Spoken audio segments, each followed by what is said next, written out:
Bienvenidos and welcome to Hearthstone. I have a new deck in store for you all.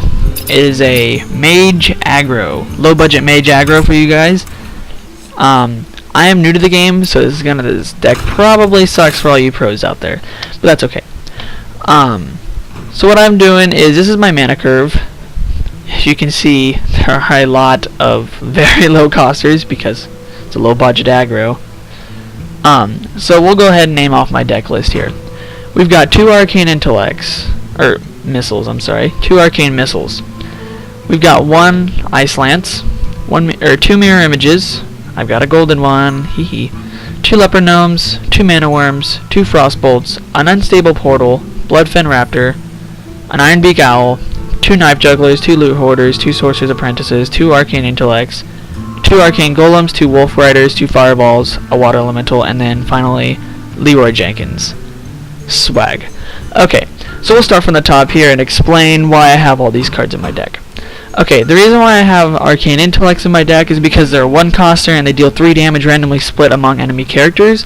That's really good in an aggro deck, especially if you have this card out first. If you've got her out, this is a 0 cost for 3 damage. That's amazing. You need to run those. Ice Lance. I only have 1 Ice Lance in here, and it can be good. It's a good stalling thing if there's a huge, like 6/6 or something. You know, you got that boulder fist out on the field.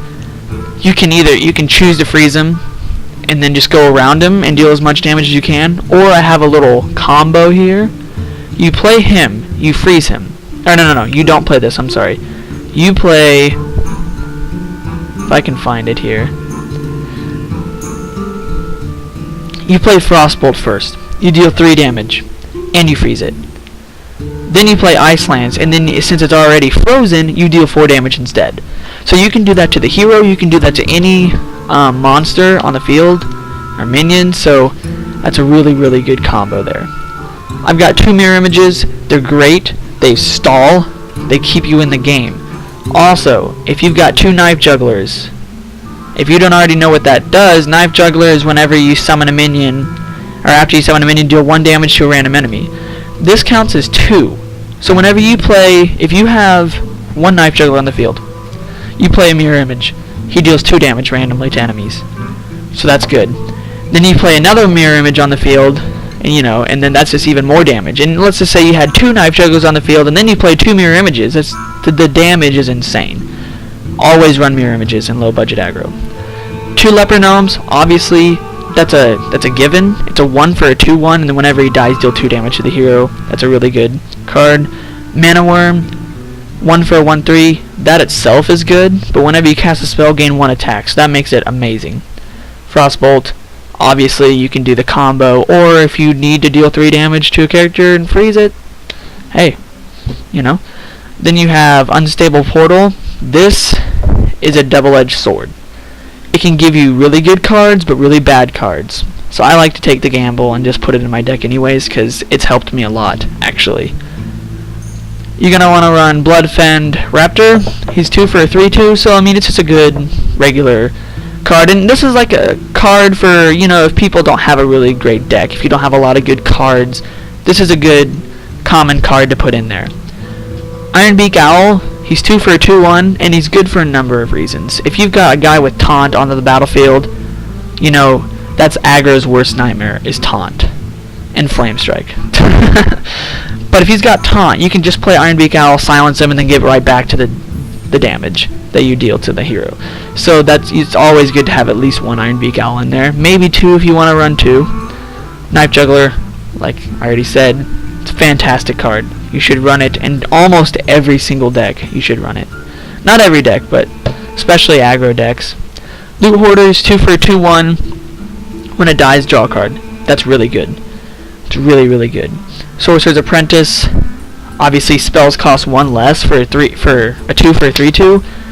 That's amazing. That's a really good card. Everybody should run that.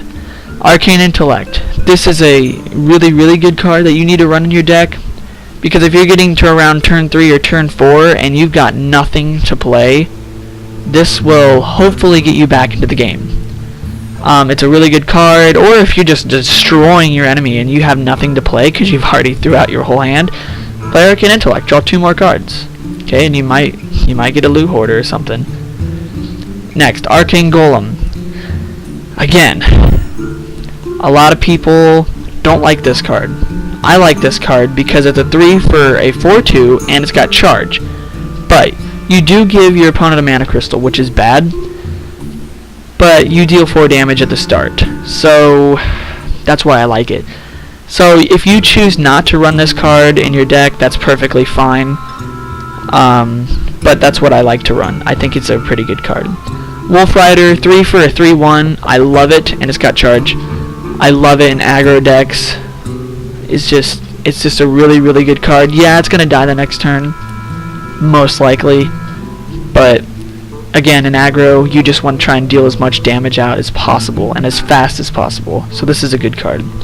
Fireball, 4 cost, deal 6 damage. That's a fantastic card. That's like a finishing move on your opponent.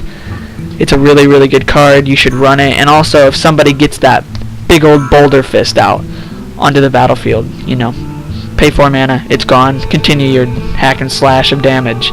So it's a good card. It's a good all-around card. Water Elemental, I just have it in there because it's a 3/6 and you freeze any character damaged by this minion. It's frozen, so basically you can do the combo with Ice Lance, where you deal 4 damage instead if it's already frozen. So that's why Water Elemental is in there. Also, I have Leroy Jenkins in there. I happened to pull this guy, and so that's why I put him in there. I am not lying. I am very new to this game, but I did pull him. So obviously, you guys are, if you're new to the game, you probably don't have Leroy Jenkins, which is understandable. The only reason why I have him in a low budget aggro is because if you get to turn 5, you probably will lose normally. If you get to turn 5 and you don't have the field advantage, you probably are going to lose, because that's when your opponent's going to get those big guys out. The chill wind yetis are real. So I mean, you know, you gotta. This is why I put Leroy Jenkins in there, because he's a 6/2. He can take care of those. Also, he's kind of like a finishing guy. 6 damage and he's got charge. So if the enemy does not have taunt, you can just go in for the kill as soon as you play him. That's a really good card. So that's why I run Leroy Jenkins. Obviously, there's a number of other cards that you can fill in for these guys. This is just a basic deck made for people who are fairly new to the game. And thanks for watching. And that's all I have for today.